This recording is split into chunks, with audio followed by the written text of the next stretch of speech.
Halo sahabat Femina, ketemu lagi dengan kami Femina Magazine di acara Femin Live hari ini. Kali ini kita akan membahas tentang bebas cemas, latih diri berpikir positif. Nah, sebelum saya memulai acara ini, saya mau pin dulu ininya acara kita hari ini. Oke. Ya. Oke. Nah, saya Isyana Atiningmas, editor Femina, hari ini akan menemani dan menjadi host sahabat Femina semua pada malam hari ini. Nah, kondisi pandemi COVID-19 telah membawa kita ke dalam masa perubahan yang sangat signifikan dalam kehidupan kita. Nah, selama 1,5 tahun terakhir itu banyak berita simpang siur mengenai COVID-19. Terus ada perubahan ritme yang signifikan dalam kehidupan, apalagi sekarang tekanan ekonomi juga semakin membuat kita merasa khawatir. Dan 1,5 tahun lebih pandemi COVID ini juga belum berakhir, dan bahkan kabarnya hari ini disebutkan bahwa COVID-19 dalam fase peningkatan karena dampak liburan yang lalu. Nah, semua kali ini tidak menentu. Nah, data yang saya terima hari ini adalah Perhimpunan Dokter Spesialis Kedokteran Jiwa Indonesia menyebutkan sebanyak 64,3% dari 1.522 orang responden yang melakukan periksa diri via daring terkait kesehatan jiwa dampak dari pandemi COVID-19 terdeteksi memiliki masalah psikologis cemas atau depresi. Nah, dan perempuan memiliki angka tinggi, yaitu mencapai 76% dengan usia minimal 14 tahun dan maksimal 71 tahun. Nah, ini range-nya sangat panjang ya, berarti banyak nih yang depresi nih ternyata ya. Nah, sebenarnya rasa cemas itu merupakan reaksi alami tubuh terhadap stres dan bermanfaat untuk membuat kita lebih berhati-hati dan waspada. Tapi kalau dikit-dikit merasa cemas atau cemas berkepanjangan saat ini, apa pengaruhnya terhadap kesehatan mental kita ya? Mungkin teman-teman Femina juga banyak yang sama nih pertanyaan yang dengan saya. Nah, kalau misalkan cemas, dikit-dikit cemas terus tidak kunjung hilang, kan amit-amit ya jadi depresi gitu ya. Nah, malam ini saya akan berbincang dengan Dr. Andri, spesialis kedokteran jiwa FACLP, dokter spesialis kedokteran jiwa dari Omni Hospitals Alam Sutera. Yang Dokter Andri ini senang sekali membagikan pengetahuan tentang psikosomatik lewat akun YouTube-nya Andri Psikosomatik dan punya banyak follower nih. Nah, mungkin para followernya Dr. Andri sudah banyak yang hadir di sini. Kali ini bisa menanyakan langsung apa masalahnya kepada Dr. Andri, nanti akan saya tanyakan. Nah, kalau ada komen atau pertanyaan untuk Dr. Andri, silahkan untuk diketik di kolom komen. Nanti admin produser saya akan mengumpulkannya dan akan ditanyakan pada Dr. Andri. Nah, saya menunggu Dr. Andri untuk join. Saya akan undang Dr. Andri di sini untuk join. Nah, ini dia. Oke. Yes. Kita tunggu Dr. Andri yang sudah ada di seberang sana. Jangan lupa ya. Ini Dr. Andri. Apa kabar, Dok? Halo Mbak Isyana, apa kabar? Sehat selalu? Alhamdulillah sehat. Masih di rumah sakit, Dok? Masih bertugas? Ya, masih memakai baju scrub ini. Iya, terima kasih sudah mau bergabung dengan kita hari ini, Dok. Sama-sama. Terima kasih juga sudah mengundang saya di sini. Terima kasih. Nah, ini akhir-akhir ini kan COVID lagi naiknya nih, Dok ya. Mungkin banyak dan 1,5 tahun lebih kita sudah hidup dengan COVID, dan kayaknya banyak dampaknya bagi kesehatan mental kita juga nih. Banyak yang depresi, banyak yang cemas. Nah, ini aku mau langsung aja nih, Dok, nanyain ya. Apakah benar, Dok, pandemi ini meningkatkan rasa cemas kita? Nah, sebenarnya yang membuat cemas itu takut karena COVID-nya atau karena pandemi yang nggak kunjung selesai nih, Dok? Ya, dua-duanya bisa. Pada dasarnya kan kalau kita manusia itu ada sesuatu yang tidak certain atau tidak pasti, itu kita akan merasakan kecemasan ya pastinya. Jadi ada sesuatu yang tidak aman, misalnya kita jadinya kemana-mana harus pakai masker, jaga jarak ya, dibatasi gerak kita, itu sebenarnya semua adalah problem tuh yang berkaitan dengan kita sendiri. Hingga kalau misalnya kalau kita terus-terusan berada pada kondisi tersebut, maka bisa mengalami kecemasan. Jadi kalau kita lihat dulu tahun 2020 waktu awal pertama COVID, kelihatan banget kan, mungkin kita membuat suatu proses yang misalnya ayo kumpul bersama di dalam keluarga, menyenangkan, belajar di rumah, kerja dari rumah, menjadi bonding yang jadi erat, kekeluargaan dan persaudaraan gitu ya. Tetapi kemudian karena itu terlalu lama dan ternyata kita tuh susah beradaptasi sebagai makhluk sosial, kita perlu punya kesempatan untuk keluar, bertemu dengan orang, di mana itu jadi dibatasi. Nah, ini yang kemudian menjadi salah satu hal yang membuat perasaan tidak nyaman, dan salah satunya adalah kecemasan seperti itu. Oke. Nah, kalau boleh di-share nih dok, kalau di ruang praktek dokter ini saat ini kasus yang menyangkut cemas seperti apa yang banyak dikonsultasikan dok? Apakah kebanyakan dari pasien dokter itu apakah anak-anak, remaja, atau selain orang dewasa, ada nggak dok? Ya, saya memang selama menjadi dokter jiwa, itu fokus saya adalah pada kondisi gangguan cemas dewasa.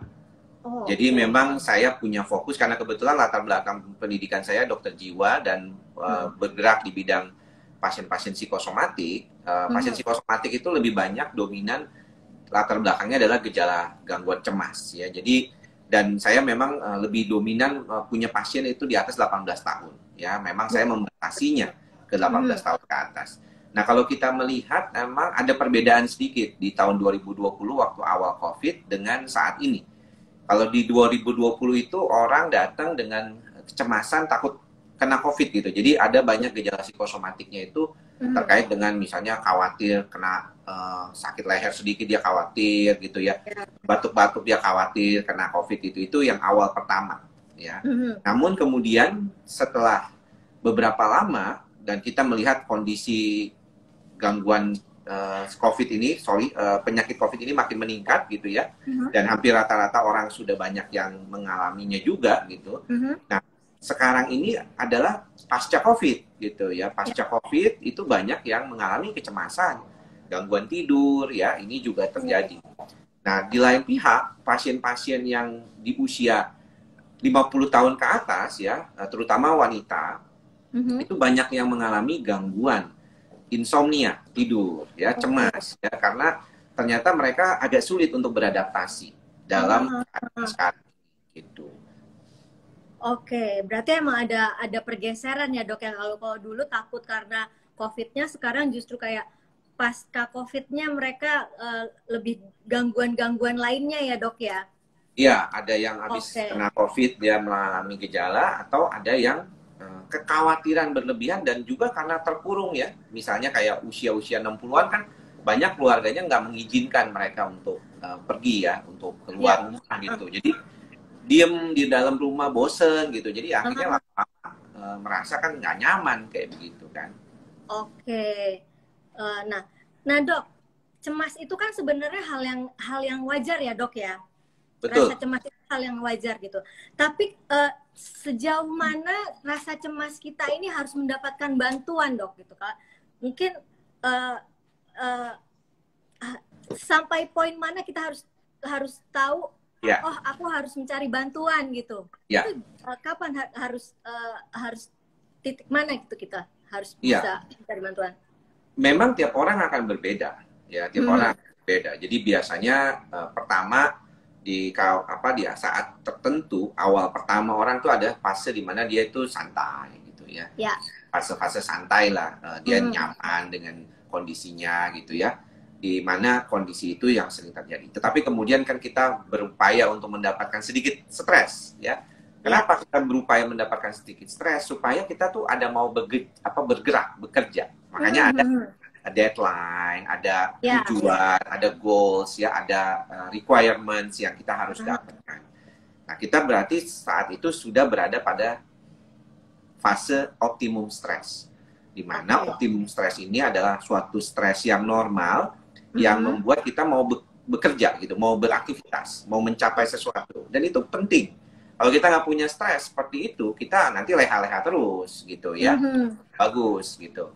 Nah, di dalam konteks optimum stres ini nanti ada fase yang kemudian menjadi meningkat sampai ada fase yang disebut fase yang sudah mulai ada warning gitu, ada tanda-tanda bahaya nih, dimana itu terjadi kelebihan. Nah, kelebihan ini yang akan jatuhnya namanya ke fase kelelahan atau exhausted. Jadi stresnya itu sudah kelebihan. Ya, kalau misalnya orang tuh lembur ya, lembur mungkin 1-2 hari dalam 1 minggu nggak masalah. Nah, tapi kalau dia 1 bulan dia lembur terus, nah kemungkinan dia akan mengalami suatu problem. Jadi ketika dia sudah melewati optimal stresnya, maka kondisinya akan berbeda. Jadi tubuh dia akan merasakan perasaan tidak nyaman, rasanya tidak stabil, kayak gitu, gampang marah, sulit tidur, sensitif ya, dengan keadaan sehari-harinya. Nah itu yang orang mulai harus mengenali itu. Nah tadi kalau ditanya Mbak Isyana, kapan nih? Tiap orang beda-beda. Ya, tiap orang beda-beda. Ada yang bisa dalam konteks sedikit stres aja dia udah loyo gitu, udah capek gitu. Ada yang karena sering dilatih, nah ini latihan perlu nih, nanti latihan stres ini. Karena sering dilatih, dia jadinya lebih tahan terhadap stresnya.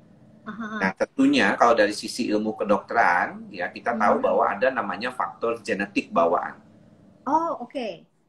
Ya, faktor genetik ini sangat besar ya, karena kalau kita berbicara tentang gangguan cemas saja ya, ini memang studi di Eropa waktu saya di Würzburg University di Jerman tahun 2019 bulan Oktober, waktu itu ada kita pertemuan para dokter yang bergerak di bidang gangguan kecemasan, itu ada laporan bahwa 43,8% dari pasien-pasien cemas di Eropa itu genetik faktornya tuh dominan.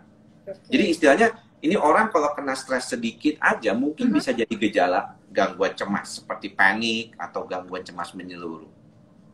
Gitu. Oke. Nah, ini menarik nih ya, Dok ya. Berarti stres itu sebenarnya juga ada genetiknya ya, Dok ya. Penyakit genetiknya ya.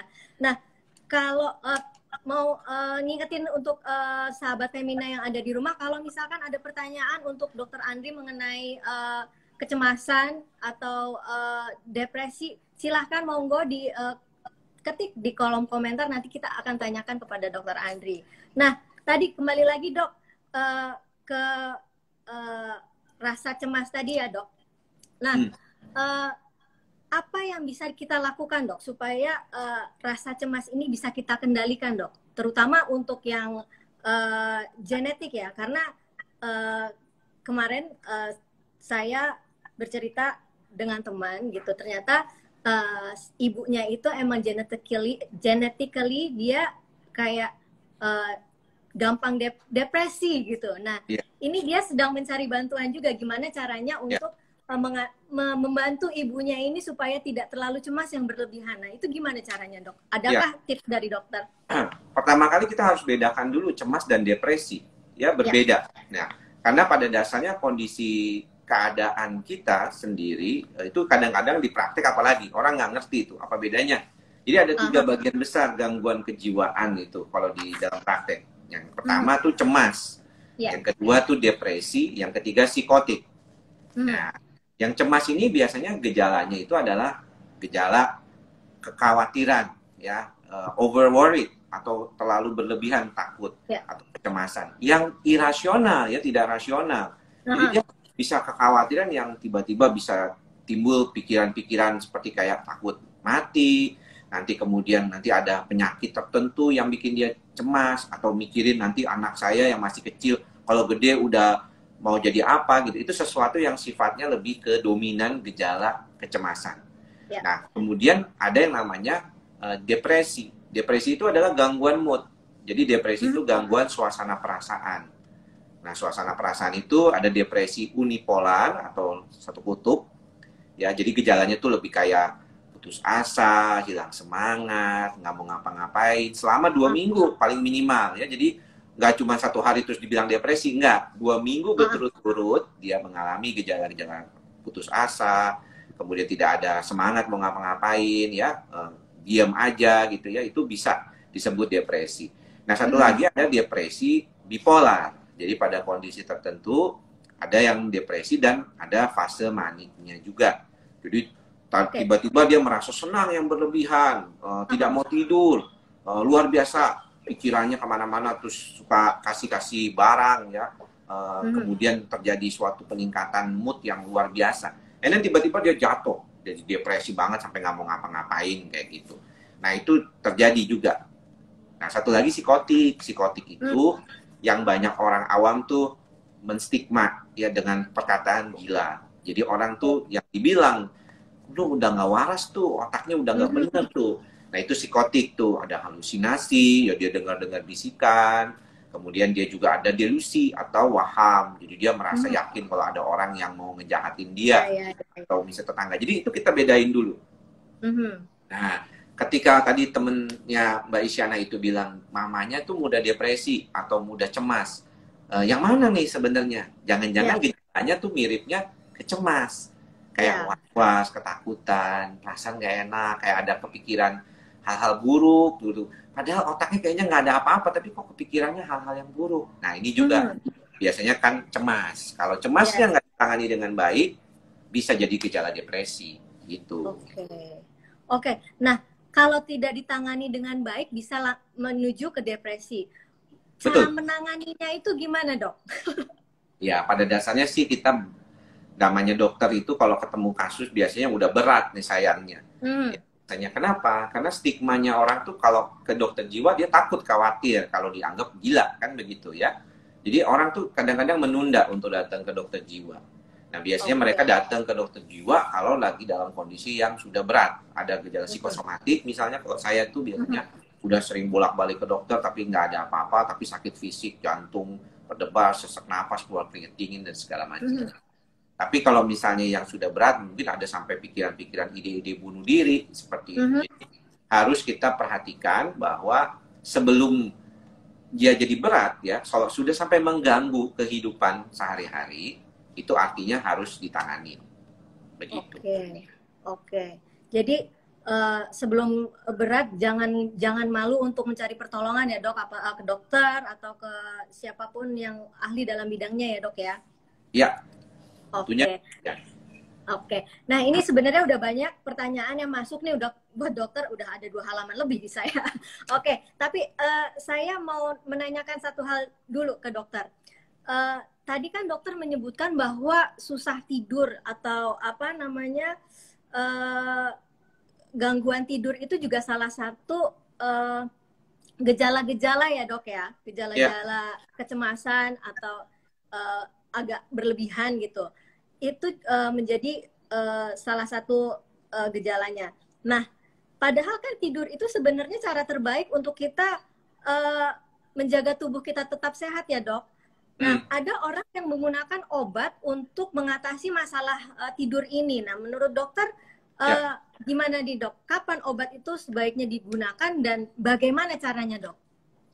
Pada keadaan tertentu ya, saya sebagai dokter jiwa pastinya seringkali dominan ya untuk membantu pasien mengatasi gejala-gejala yang berkaitan dengan gangguan tidur ya, termasuk diantaranya. Dan kalau kita memberikan pengobatan, maka gangguan tidur itu bisa kita tangani dengan baik gitu ya. Nah, kalau disuruh pilih ya, orang tuh suka lupa bahwa sebenarnya tidur itu adalah suatu kebutuhan. Jadi dia anggap dia tidak nyaman gitu. Kalau misalnya nggak tidur pasti jelas. Nah, cuma anak muda nih terutama sering kali lupa gitu. Jadi tidurnya tuh nggak ngatur gitu. Harusnya teratur, tidur itu ada pola. Tidur misalnya paling malam jam 12 malam, bangun misalnya jam 6, jam 7, atau jam 8 paling siang gitu. Nah, kalau dia polanya terganggu, dia nggak bisa tidur, kurang dari 5 jam, berarti hati-hati. Karena kalau kita 5 jam itu patokan kita punya tidur kualitas dan kuantitas yang baik. Kalau kurang dari 5 jam, kemungkinan ya, tubuh kita tuh akan lebih sulit untuk merespon. Ya, karena apa? Karena kalau kurang dari 5 jam, kerja jantung kita jadi berlebihan. Makanya kita jadi loyo, lemas, kurang konsentrasi, seperti itu. Nah, kalau misalnya latar belakangnya diketahui, itu lebih baik. Pada dokter jiwa biasanya kita hanya menggunakan obat antidepresan atau yang membuat agak sedikit ngantuk, sedikit anti cemas, itu kita bisa membantu tidurnya. Tidak harus sampai menggunakan obat tidur yang khusus. Ya. Tetapi kalaupun harus minum obat di dalam pengawasan dokter jiwa itu boleh. Kenapa saya tekankan dokter jiwa? Karena kalau Anda sudah pakai obat tidur lebih dari 1 bulan, saya kira itu harusnya Anda konsultasi sama dokter jiwa. Ya, nggak bisa tuh dengan dokter umum atau dokter spesialis yang lain, karena kadang-kadang kurang pemahaman akan pemberian obat juga tidak baik buat kedepannya. Ini penting, ya, karena seringkali kan dapat dokter dari A, nanti dia pindah lagi ke dokter B gitu ya, dia cari-cari, jadi nggak baik-baik gitu, ngobatin diri sendiri, bahkan beli obat di mana di marketplace ada yang jual itu kadang-kadang. Nah ini juga harus kita perhatikan ya, jangan sampai mengobati diri sendiri seperti itu. Nah itu mungkin sahabat Femina di rumah kalau ada yang punya pengalaman beli obat tidur dan menggunakan obat tidur, itu tadi saran Dokter Andri ya, jangan berlebihan. Dan kalau misalkan emang sudah makainya tadi sebulan ya dok ya? Iya, kalau saya kira ada beberapa orang kan datang ke dokter umum untuk berobat gangguan insomnia ya. Kalau saya kira juga teman-teman dokter umum juga perlu memahami, saya juga sering memberikan pelatihan, seminar kepada mereka. Kalau lebih dari 1 bulan sebaiknya konsulkan ke dokter jiwa. Konsulkan ke dokter jiwa ya. Oke, nah itu tadi. Nah, dokter mungkin memang tidak spesialis di kejiwaan anak ya dok ya. Tapi apakah cemas itu juga bisa nggak sih muncul di usia anak-anak dok? Oh sering sekali. Ya sering sekali kalau kita lihat. Bahkan kalau kita perhatikan lebih jauh lagi bahwa banyak orang-orang yang mengalami kecemasan di usia dewasa itu dimulai dari anak-anak. Ya, perasaan tidak aman, tidak tentram di masa kecil ya. Mungkin ada yang bilang sekarang dirundung ya, dibully. Iya, dibully. Itu juga salah satu bisa membuat kecemasan di usia lanjut, di usia yang dewasa muda gitu ya. Jadi proses kecemasan itu sendiri kadang-kadang berkaitan dengan tadi faktor genetik, ada faktor pola asuh ya, jangan lupa. Kalau orang tua kita pencemas, biasanya anaknya juga agak pencemas. Ya, ada faktor genetiknya, pola asuhnya juga mempengaruhi, dan faktor lingkungan. Ini penting untuk diperhatikan karena kadang-kadang kalau kita lihat paling sering sih anak itu kan gangguan cemas perpisahan awalnya. Jadi kita tahulah kalau anak sekolah terus dia takut gitu ya ketemu orang. Ini makanya sebenarnya PJJ ini buat yang baru mau masuk SD ini agak sedikit khawatir gitu ya, karena kalau PJJ terus kapan ketemu sama orang gitu. Iya betul. Online gitu ya. Itu pun menjadi kecemasan saya sebagai orang tua yang anak. Sama, saya punya anak 3. Jadi di satu pihak kita tahu bahwa COVID sedang meningkat. Sedangkan Pak Nadiem dalam hal ini juga berharap kita segera PJJ-nya itu diganti ke PTM ya, pertemuan tatap muka. Tapi kadang-kadang orang tua khawatir, nanti anak saya kenapa-napa nih di sekolah gitu kan. Namun seringkali kita harus menyadari bahwa kalau kita berhadapan dengan situasi seperti ini terus, apalagi anak-anak yang baru tumbuh ya di usia-usia 6-7 tahun itu, mereka harusnya segera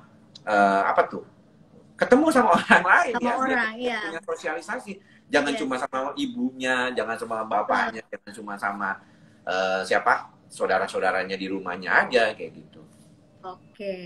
Ya. Ini pasti menjadi masalah yang sangat umum nih sekarang di orang-orang yang anaknya mau masuk SD yang masih dalam masa pertumbuhan dan butuh sosialisasi dengan orang lain sekitar selain keluarganya. Nah, Dok, tadi kembali lagi mengutip pernyataan dokter bahwa orang yang depresi atau yang ya seperti itulah depresi itu biasanya kecilnya itu mengalami tekanan-tekanan seperti dibully atau mempunyai memori yang tidak mengenakan dulunya gitu kan. Jadi sebenarnya apakah ada hubungan antara trauma dengan masalah kecemasan ini, Dok? Ya, kalau kita bicara tentang trauma, saya tuh suka ngobrol gitu sama pasien saya di dalam praktek. Kalau misalnya sudah lebih stabil gitu ya pasiennya. Misalnya di dalam pertemuan kedua, ya ketiga, kita udah ngomongin obat, udah nggak ngomongin diagnosis lagi lah. Kita udah ngomonginnya itu masalah apakah Anda di dalam kehidupan Anda itu banyak mengalami suatu perasaan tidak nyaman, ya, tidak enak kayak gitu. Atau orang awam bilang trauma. Saya jarang menyebutkan trauma sebenarnya kepada pasien supaya pasien itu tidak terlalu punya perspektif negatif terhadap memori. Nah, kenapa saya bilang memori? Karena sebenarnya segala sesuatu hal, saya bicara dengan Mbak Isyana saat ini, itu sebenarnya kan saya membentuk memori di dalam pikiran saya. Saya akan mengingat gitu bahwa saya sedang melakukan IG Live bersama dengan teman dari Femina gitu. Itu sesuatu yang menurut saya akan saya masukkan ke memori. Nah, bermakna atau tidaknya memori tersebut itu tergantung saya mempersepsikannya. Gitu ya. Bisa jadi memori itu sangat bermakna, baik bermakna baik atau bermakna buruk. Misalnya perundungan, bully, itu kan memori yang buruk. Nah, memori yang buruk dipersepsikan buruk oleh kita itu akan mengaktifkan sistem saraf pusat kita. Ya, namanya amigdala. Amigdala itu akan merespon gitu sebagai sesuatu persepsi negatif. Makanya kenapa orang suka ngomong kasih nasihat gampang kan? Berpikirlah positif. Gitu kan dia bilang gitu ya. Berpikirlah positif. Ya luar biasa saya bilang ya. Hebat gitu berpikir positif. Tetapi kita harus tahu di dalam ilmu kedokteran jiwa, kita tahu bahwa otak kita akan lebih merespon hal-hal negatif. Makanya ada idiom ya, ada suatu pembahasan di dalam media bahwa bad news is good news. Bad news is good news. Nah, kenapa? Karena otak kita memang suka ya dengan yang kayak begituan. Makanya saya bilang, Anda tadi bilang misalnya, wah COVID meningkat, waduh baca WAG COVID, baca media sosial COVID, baca website berita COVID, semuanya meningkat.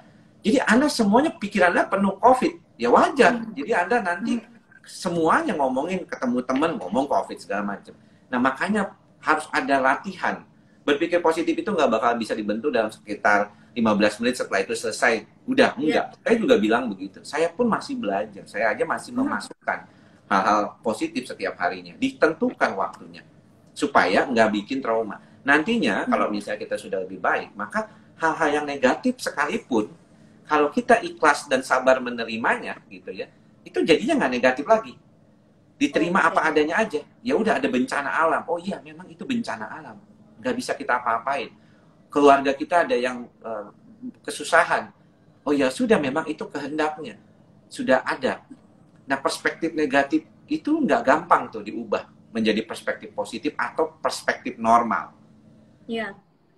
That's the point kalau kita bicara tentang psikoterapi, kognitif terapi, belajar untuk konselor, konseling, dan kondisi berkaitan dengan itu. Jadi nggak ada juga sih seminar sekali langsung termotivasi gitu, nggak sebenarnya. Oke. Jadi emang membentuk pikiran positif itu emang perlu waktu ya dok, dan harus terus belajar ya dok ya. Iya, saya kira kalau mohon maaf saya bilang, kalau omong kosong ya, kalau orang bilang gampang kok berpikir positif. Nah, itu kembali lagi tadi Mbak ke faktor genetik dan pola asuh. Ya. Okay. Jadi kalau misalnya kita berhadapan dengan orang yang kayaknya positif banget ya, enak ya, gue ngeliat lu tuh kayaknya positif. Mungkin memang di keluarganya dia dilatih untuk konteks. Dan kebetulan hidupnya ada sedikit privilege lah misalnya kayak gitu. Tapi kalau hidupnya kesian susah gitu dari awal udah susah gitu, makanya saya bilang Anda faktor genetik itu kayak diumpamakan Anda seperti batu kapur atau batu granit. Kalau Anda modalnya itu genetiknya itu kayak batu kapur, kena hampasan kenceng hidup Anda bubar gitu. Betul, yes. Ya, tapi yang batu granit kena hajar bagus, kena hajar mental, makin tambah bagus. Oke. Jadi kalau kita bilang, jangan kita heran kalau ada orang kok yang sekali ditekan langsung ambiar gitu. Saya bilang itu memang ada faktor genetik. Jadi kita harusnya lihat-lihat orang. Disitulah tailor-made terapi di dalam ilmu kedokteran jiwa atau terapi berbasis individu itu sangat penting. Karena kita harus ngelihat dulu nih, ini orangnya emang tipikalnya bener nggak bisa begini, kayak gitu. Oke, ya sangat bagus sekali tadi penjelasan dari dokter, dan pernyataan dari dokter. Dok, ini sudah banyak sekali pertanyaan yang masuk dan saya udah disuruh ibu produser untuk membacakannya ini. Nah, minum. Sorry. Silakan diminum dulu, Dok. Nah, ini ada pertanyaan dari Rustev Jita. Bagaimana cara melatih stres, Dok? Nah, ini pertanyaan yang sangat sering ditanyakan, tapi monggo, Dok. Ya, saya suka bilang sama pasien, Anda kalau misalnya datang ke gym, Anda datang sekali, Anda keluar nggak mungkin langsung seperti beli Aderai. Ya, beli Aderai usia 51-52 kalau nggak salah beliau. Ya, saya ikut follow dia di Instagram. Tiap hari latihan, makannya sehat, udah berpuluh-puluh tahun. Baru jadi badannya bagus begitu. Tapi kalau kita stres, kita juga perlu latihan gitu. Jadi kadang-kadang jangan takut sama stres. Kita perlu tahu stres itu kan. Anak-anak muda saya kadang-kadang suka bilang, kalau pasien saya anak muda usia 25 tahun ya. Saya bilang, Anda harus paham loh. Ini Anda usia 25 tahun aja udah mulai mengalami gejala panik nih. Ya, dimana dulu waktu saya usia 25 tahun itu mungkin udah masih baru aja lulus kedokteran, mau masuk spesialis, tapi nggak ada gejala apapun. Jadi Anda harus lebih, faktornya itu Anda harus aware nih, jangan lupa. Tapi bukan berarti Anda nggak boleh kena stres. Latihan pelan-pelan. Kayak lari gitu. Masa iya baru latihan lari 1 hari, Anda langsung 5 kilo. Saya udah pernah nggak kuat. Ya, mau dikuatin kayak apapun pasti ngos-ngosan. Bakalan kita nggak enak kakinya, napas sesek, segala macam. Tapi kalau kita pelan-pelan bisa. Begitu. Jadi stres itu memang bukannya dihindari, tapi dihadapi juga. Namun kalau kita berkali-kali dalam konteks menghadapi hal tersebut kayaknya kurang, maka Anda harus cari apa sebabnya. Makanya harus ada kesadaran. Gitu. Itu penting. Nah, itu penting. Nah, ini sekaligus menjawab pertanyaan dari Raja Prameswara yang menanyakan stres itu harus dihadapi atau dihindari ya, Dok. Tadi dokter sudah menjawabnya ya, Dok ya. Nah, ini ada pertanyaan lagi nih dari IMUD Aurel. Dok, saya selalu nggak bisa tidur, tapi saya tidak tahu apa yang buat saya nggak bisa tidur. Seolah-olah ada yang saya pikirin, tapi saya nggak tahu apa, Dok. Nah, apakah saya depresi, Dok? Nah, ini pertanyaan. Iya, mungkin merasakan gejala-gejala yang menunjukkan depresi, tapi dia juga nggak ngerti ini apakah ini depresi, Dok, gitu. Ya, usianya berapa dulu itu penting. Makanya kalau yang mau nanya, memang sebaiknya usianya berapa, jenis kelaminnya apa gitu kan. Gitu. Jadi itu penting juga. Karena gini, kalau kita melihat ada orang yang gangguan cemas itu juga seringkali gejalanya kayak gitu. Mau tidur, kepikiran gitu ya. Dan kadang-kadang kepikirannya itu dari sejak awal, siang, sore. Wah, kok ntar bisa tidur nggak ya malam ya? Ntar bisa tidur nggak ya malam? Jadi kayaknya kepikiran sendiri, itu muter sendiri otaknya. Nah, sebenarnya itulah ada teknik, saya suka bilang ya di postingan saya di Instagram, saya bilang ikhlas, sabar, sadar. Itu mantra dari Ki Samber Edan. Ya, saya menyebut ikhlas, saya itu begitu kan. Sabar dan sadar, Iya, jadi ikhlas, sabar, dan sadar. Sadarnya ini yang seringkali orang tuh lupa. Bahwa dia menyadari nggak sebenarnya apa ya. Nggak mungkin nggak ada sumbernya. Pasti ada. Cuman seringkali kita itu nggak mau melihat. Nggak usah heran, pasien saya aja kadang-kadang ditanya, Anda kalau Anda pikir-pikir gitu ya, kira-kira apa ya pemicu stres Anda? Wah, kayaknya hidupnya baik-baik aja, finansial oke, keluarga saya baik-baik saja gitu. Pokoknya semuanya baik-baik saja. Tapi pada saat mulai ngomong lagi lebih lanjut lagi, oh ternyata dia sebel sama istrinya misalnya gitu kan. Tapi dia nggak mau ngomong. Karena kan I'm a good people, I'm a good person. Saya a good husband, saya nggak boleh ngomel dong kayak gitu. Tapi dia kan masuk ke dalam hatinya gitu, jadi kesel gitu ya. Nah hal-hal kayak gitu mungkin kita anggap sebagai sesuatu hal yang biasa, tapi sebenarnya itu adalah pemicu stres. So, seems kalau kita bicara tentang hal kayak begini, kita mesti harus sadar benar diri kita ini. Itu yang susah. Makanya ada orang yang bilang kan, sekarang lagi tren ya, mindfulness. Wow. Mindfulness. Apa itu dok mindfulness? Mindfulness itu sebenarnya ya membawa pikiran kita selalu pada masa kini dan sekarang. Karena kalau kita berbicara tentang masa lalu, yang ada adalah penyesalan. Kalau kita berbicara tentang depan, adalah kita ketakutan atau kecemasan gitu kan. Jadi Yes. jangan, udah pikir aja sekarang aja gitu ya. Oke. Nanti kalau saya mau pulang jam berapa dari sini, ya udah nggak usah dipikirin dari sekarang gitu. Kalau kan nanti saya nggak konsen ngobrol sama Mbak Isyana ini kan. Iya. Yes, yes, yes. Nah, itu tadi jawaban untuk dari dokter untuk IMUD Aurel. Nah, ini ada pertanyaan lagi, Dok. Dari Martini 115. Dokter, apakah orang depresi bisa berprestasi, Dok? Bisa lah. Bisa banget. Orang, jangankan orang depresi. Orang yang mengalami schizophrenia aja bisa berprestasi. Yes. Nonton film The Beautiful Mind? Yes, Ya, film yang sangat bintang bagus. Russell Crowe ya, salah satu bintang film kesukaan saya tuh beliau ya. Yes. Itu dia karakter dia adalah John Nash ya kalau nggak salah ya. Yes. Namanya. Itu seorang pemenang Nobel ekonomi. Ya, dia tuh sampai udah tuanya aja dia masih ada halusinasi tuh. Nah, dia itu bisa loh. Bahkan dia melewati masa-masa kelam ya di dalam proses terapi yang waktu itu mungkin terapi kedokteran jiwa belum seperti sekarang ya bagusnya. Jadi bisa dong pastinya. Dan depresi itu sifatnya episodik. Ya, kebanyakan episodik. Jadi dia ada awal, ada akhir, kayak film gitu, kayak sinetron. Gitu ya, ada awal dan ada akhir. Cuman kadang-kadang lama awal dan akhirnya gitu. Jadi itulah mengapa kadang-kadang kita bilang pada pasien bahwa kita perlu untuk memberikan terapi obat untuk membantu mempercepat proses itu. Ya, itu yang penting harus diperhatikan. Begitu. Oke. Nah, ngomong-ngomong soal film Beautiful Mind nih, Dok. Kan kalau kita melihat dari tokohnya itu kan dia kan di akhir ceritanya itu kan sebenarnya dia masih tetap melihat orang-orang yang tidak ada di dunia nyata itu kan. Tapi dia bisa mengendalikannya. Maksudnya dia sadar gitu. Itu apakah berarti penyakit ini itu tidak bisa disembuhkan? Atau hanya bisa dikontrol, Dok? Itu gimana, Dok? Pertanyaan yang sangat bagus sekali.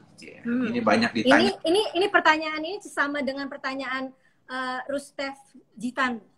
Ini mungkin ini pertanyaan sama. Ya, silahkan, Dok. Ya, jadi seringkali yang kita perlu perhatikan adalah bahwa kalau untuk pasien schizophrenia seperti John Nash tadi, itu memang nggak bisa sembuh. Jadi dia istilahnya terkontrol. Jadi sebenarnya terkontrol itu sama aja kayak orang hipertensi. Ya Bapak Ibu, saya nggak tahu nih ya yang nonton ini ada yang udah mulai minum statin belum? Ya, obat kolesterol. Anda minum obatnya seumur hidup kan, kalau Anda nggak minum itu, Anda punya kolesterol bisa di atas 250, berarti Anda ketergantungan dong. Sama aja kan? Ya cuma bedanya kalau orang berbicara tentang masalah kejiwaan, disuruhnya bersyukur. Ya, untuk lebih beriman. Padahal nggak ada hubungannya juga. Selalu dengan itu gitu ya. Saya harus tegaskan ini kedokteran jiwa. Makanya saya selalu, Mbak Isyana perhatikan, saya jarang menyebut diri saya psikiater. Kenapa? Karena orang suka bingung antara psikiater sama psikolog. Ya, saya menyebut diri saya itu dokter jiwa. Di YouTube saya selalu memperkenalkan diri saya dokter jiwa. Ya, supaya orang tahu bahwa gangguan jiwa adalah gangguan medis, gangguan yang ditangani oleh dokter. Jadi kalau kembali ke pertanyaan tadi, depresi bisa sembuh nggak, Dok? Bisa terkontrol. Bisa nggak makan obat, Dok? Bisa. Bipolar, Dok? Bisa terkontrol dengan obat. Bisa nggak, Dok, nggak makan obat? Ada yang bisa. Nah, schizophrenia, Dok? Tergantung dari kondisinya. Nah, kan kita nggak tahu. Ya, Dok, ya? Betul. Schizophrenia, Dok, bisa nggak makan obat? Bisa. Tapi tergantung kondisi. Ya, saya sih, kalau saya pribadi ketemu pasien, apalagi kalau ketemu pasien udah lama ya, kondisinya udah bertahun-tahun, saya pikir jangan lepas obat lah. Anda udah bagus begini, ngapain Anda lepas obat? Nggak usah khawatir kok, nggak apa-apa. Cemas, Dok? Oh, cemas mah bisa lepas obat, Dok. Tapi bisa kambuh. Gitu. Ya, kambuh. Ya, kok kambuh, Dok? Iyalah, selama masih hidup, ya kambuh lah bisa. Orang pilek emang bisa kambuh pileknya? Bisa, Dok. Itu kan biasa aja. Jadi kita melihat kesehatan jiwa sebagai sesuatu hal yang normal yang bisa terjadi pada siapapun gitu. Oke. Nah, ini, Dok, ada pertanyaan dari Ventias. Ini susah sekali bacanya. Ventiasnat. Dok, apakah mungkin seseorang itu mengalami 3 jenis penyakit ini seperti cemas, depresi, dan bipolar dalam satu waktu. Mungkinkah? Begini, nah ini jadi, kalau saya nerangin begini, seperti saya jadi dosen menerangkan kepada mahasiswa saya. Gitu. Ya, yang tapi simpel aja dok. Iya, nggak apa-apa. Saya kan dosen dokter jiwa psikiatri, udah pernah ngajar psikologi juga. Jadi, kalau Anda perhatikan ya, gejala gangguan kejiwaan itu dia ada namanya hierarki. Oh, ini kayaknya hierarki ya. Jadi, ada yang paling tinggi, namanya adalah gangguan mental organik. Ya, gangguan mental organik itu apa, Dok? Gangguan mental organik itu misalnya contohnya demensia, penyakit pikun, ya, dan delirium. Ya, delirium itu jelas ada kondisi penyebabnya. Biasanya ada problem dengan ginjal kadang-kadang, atau dengan masalah toksik. Kemarin juga ada beberapa pasien COVID yang masuk ICU bisa mengalami delirium gitu ya. Nah, pada saat dia mengalami GMO itu, gejala apapun bisa terjadi pada dia. Makanya orang demensia kan, bapak ibu yang punya keluarga yang mengalami demensia, oma opanya, papa mamanya, atau nenek kakeknya, itu sering kali ketemu pasiennya itu bisa halusinasi, bisa delusi, waham, bisa cemas, bisa tiba-tiba marah-marah, ya, bisa tiba-tiba sedih. Nah, itu biasa itu terjadi. Jadi artinya hierarkinya bisa. Bagaimana setelah itu, Dok? Apa? Setelah itu gangguan akibat zat. Gangguan akibat zat itu misalnya minum alkohol berlebihan. Kan bisa tuh. Mungkin tipsi dikit, tapi juga ada yang jadi tenggleng gitu, jadi ngaco ngomongnya. Atau jadi halusinasi gara-gara minum pakai ganja gitu misalnya. Atau pakai sabu, ekstasi. Nah, itu. Jadi bisa tuh. Bisa gejala depresi juga bisa. Gejala cemas bisa. Bipolar bisa. Gangguan akibat zat. Makanya hati-hati, jangan pakai narkoba. Yang ketiga, schizophrenia. Pasien schizophrenia bisa merasakan depresi, Dok? Bisa. Karena schizophrenia di atas, di bawahnya depresi. Jadi gangguan schizophrenia itu di atasnya gangguan depresi. Bukan berarti orang depresi bisa jadi schizophrenia ya, jangan salah ya. Ini hierarki nih. Tapi gejala-gejala itu selalu mengikuti di atasnya. Jadi schizophrenia bisa bergejala depresi dan cemas. Depresi bisa nggak, Dok? Gejala cemas bisa. Cemas bisa nggak, Dok? Bisa bergejala depresi? Bisa. Karena sebenarnya dia depresi dan cemas. Gitu. Tapi kalau misalnya, Dok, pasien cemas bisa nggak, Dok, dengar-dengar bisikan? Itu artinya halusinasi, Dok. Kalau saya punya mahasiswa kayak begitu, nanya saya nggak lulusin. Kayak gitu ya. Jadi, itu nggak ngerti hierarki berarti. Ya, iya. Oke. Nah, ini berlanjut ke pertanyaan berikutnya nih, Dok. Novita Teresa 79. Jika mah nggak sembuh-sembuh, apa juga berhubungan dengan cemas, Dok? Saya dirujuk ke psikiater karena mah nggak sembuh dari Februari. Nah, ya, gimana? Ada yang namanya istilahnya tuh dispepsia fungsional. Jadi kan kalau orang dengan keluhan mah biasanya tuh dia ada dispepsia istilahnya. Nah, ya, dispepsia itu dia harus dicek dulu. Biasanya dikasih obat dulu selama 2 minggu paling lama. Wah, kok belum baik-baik juga nih. Tapi ada tanda-tanda yang gawat nggak? Misalnya kayak beraknya darah gitu ya. Kemudian muntahnya darah gitu. Atau misalnya kok sakitnya luar biasa gitu. Sampai kayak kolik gitu ya. Nah, mungkin boleh kita lakukan USG, kita lakukan misalnya endoskopi. Nah, kalau nggak ada apa-apa ke pemeriksaan itu, maka mungkin ini dispepsia fungsional. Makanya dibilang mahnya nggak baik-baik.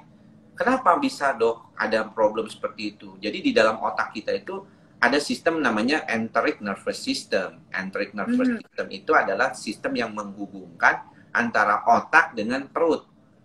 Jadi kalau misalnya kita belajar embriologi di kedokteran, kita tahu bahwa otak dan perut itu satu batang dulunya. Jadi di kedokteran itu dia, kalau misalnya kita nih seperti ini nih. Jadi waktu kecil tuh kayak kecebong kita tuh di dalam mama kita.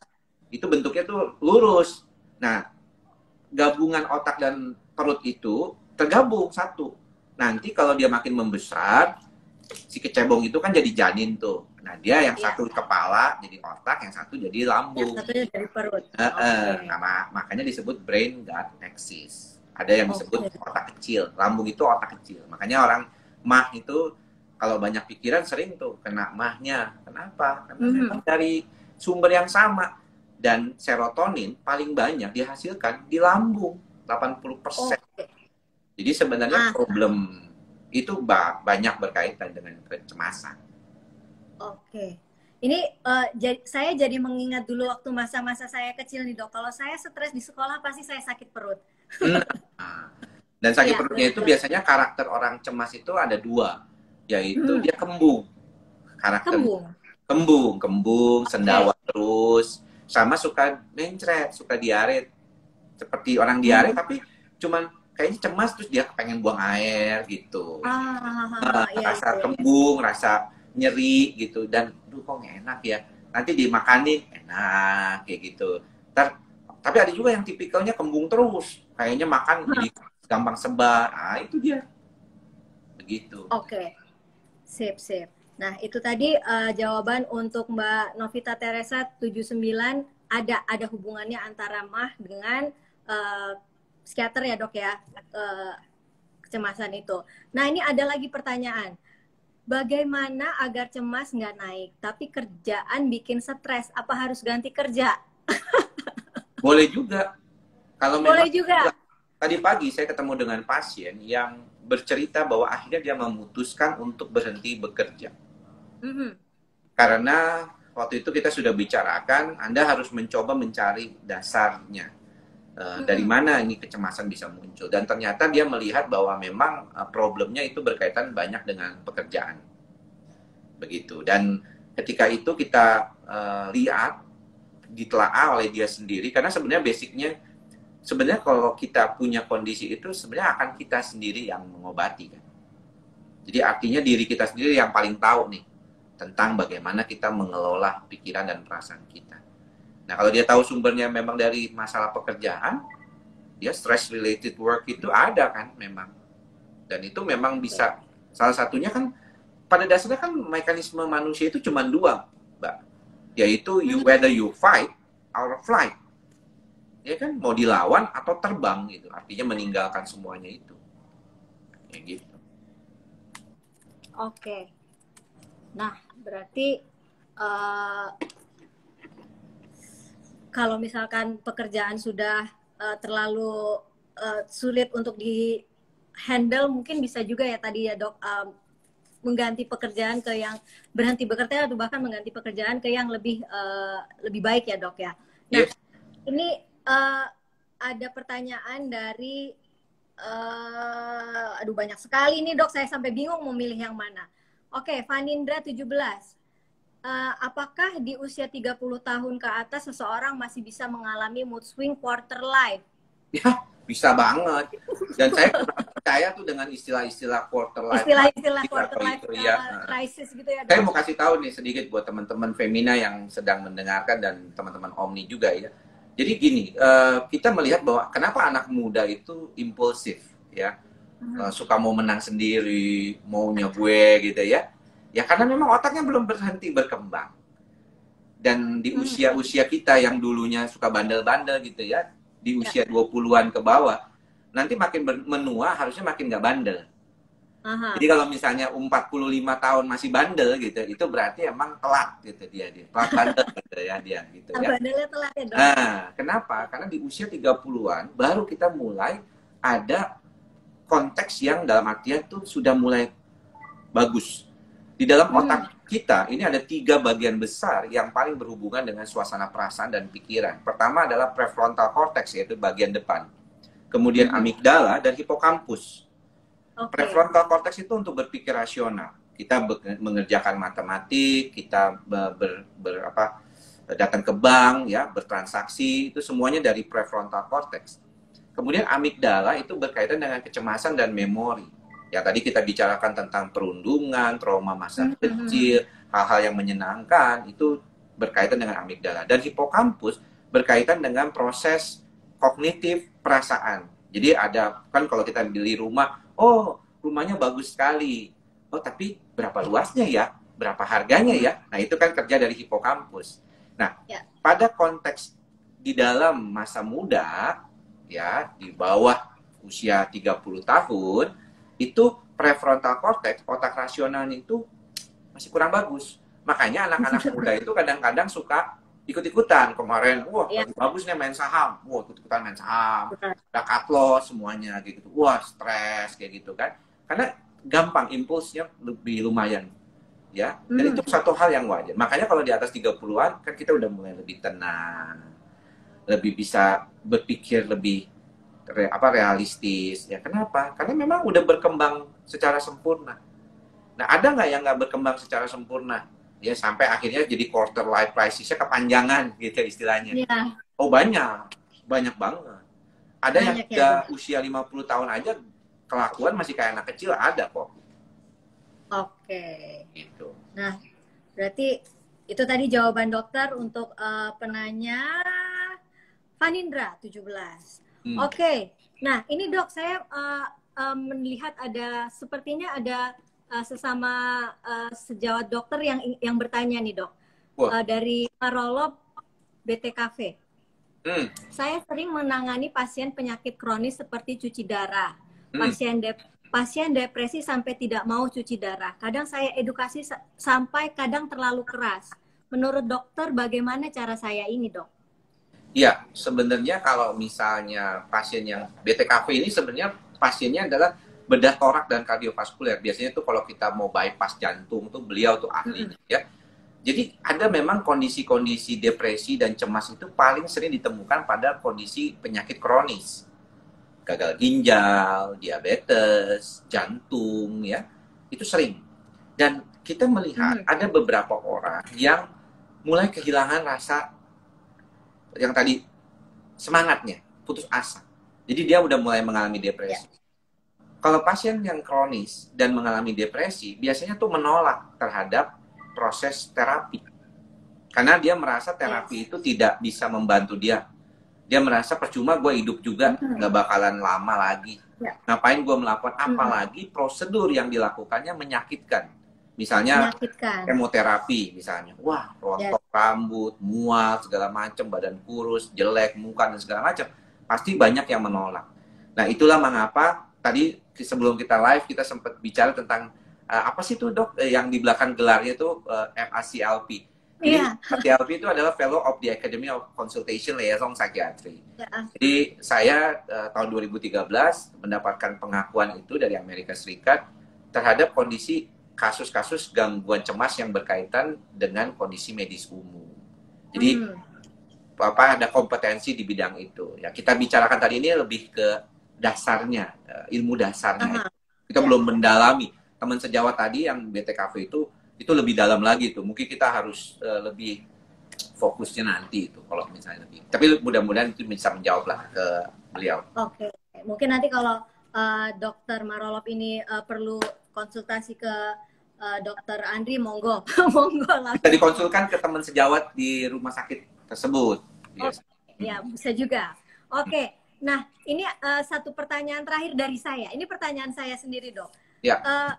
Kembali lagi boleh ya dok ke terhadap rasa cemas atau gangguan pada anak kecil ya dok ya, pada anak-anak.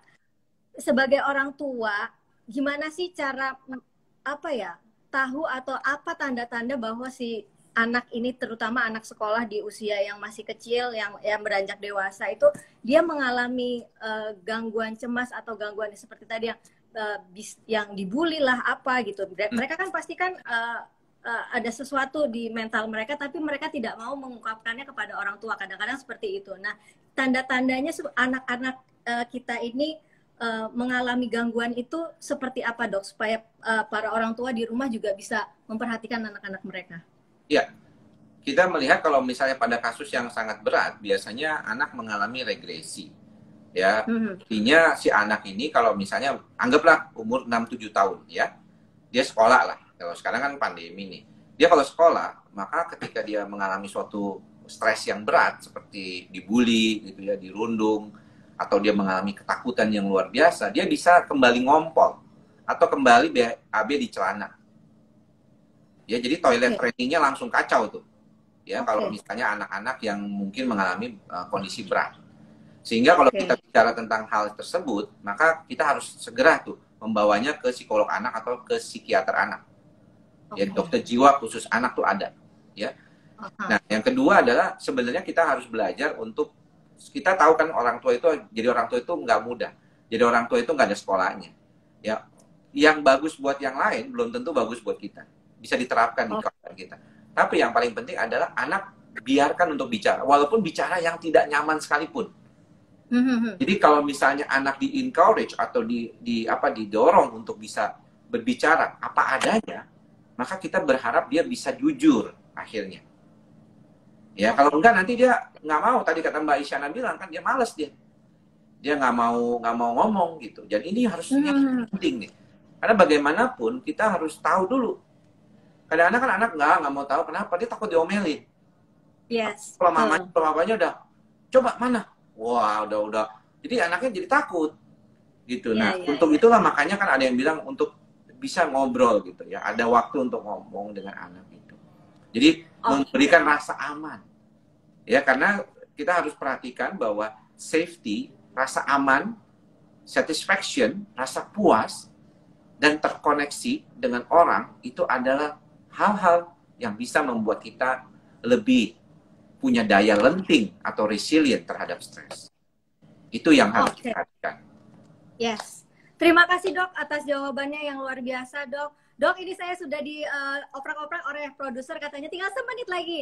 Dokter, sebelum kita berpisah, dokter bisa mengasih tips bebas cemas untuk melatih berpikir positif? Sedikit aja dok. Ya, pokoknya yang penting less than 1 minute.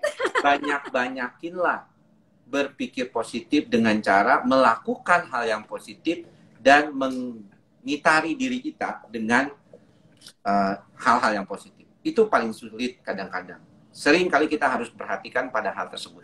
Kalau kita asupannya negatif, pasti keluarnya negatif juga dong. Makanya kita harus asupannya yang bagus-bagus. Dan dengan sadar memilih, jangan terlalu membuat diri kita tuh oleh media sosial jadinya arahnya kemana-mana jadinya. Jadi harus disiplin, paling penting itu. Itu paling penting. Oke, kelilingi kita dengan segala hal yang positif ya dok ya, itu sangat membantu sekali ya dok. Oke, dokter Andri, terima kasih hari ini sudah mau berbincang-bincang dengan Feminat. Masukannya sangat bagus sekali dan pastinya sangat berguna bagi kita semua di sini. Thank you. Oke dok. Oke, sampai jumpa lain waktu dok. Sampai ketemu lagi. Bye semuanya. Thank you semuanya sudah nonton juga. Bye bye. Yes, bye. Nah, teman-teman Feminat, demikianlah perbincangan saya dengan dokter. Semoga hari ini mendapatkan masukan-masukan yang positif dari dokter Andri. Nah, terima kasih dokter Andri, dan bulan depan jangan lupa kita akan kembali dengan Bincang Sehat bersama Omni Hospital dengan topik yang tentunya berbeda. Kalau ada teman-teman ingin mengajukan topik, silahkan hubungi Femina, nanti kita akan coba untuk merealisasikannya. Oke, terima kasih sahabat Femina untuk bergabung di acara Femina Live hari ini. Pandemi belum selesai, jangan lupa untuk tetap menjaga kesehatan, jangan lupa cuci tangan, pakai masker, jaga jarak, hindari kerumunan dan kurangi mobilitas. Dan jangan keluar rumah untuk hal-hal yang tidak penting. Oke, saya Isyana Atiningmas undur diri untuk malam hari ini. Sampai jumpa di Femina Live berikutnya. Terima kasih. Selamat malam, selamat istirahat.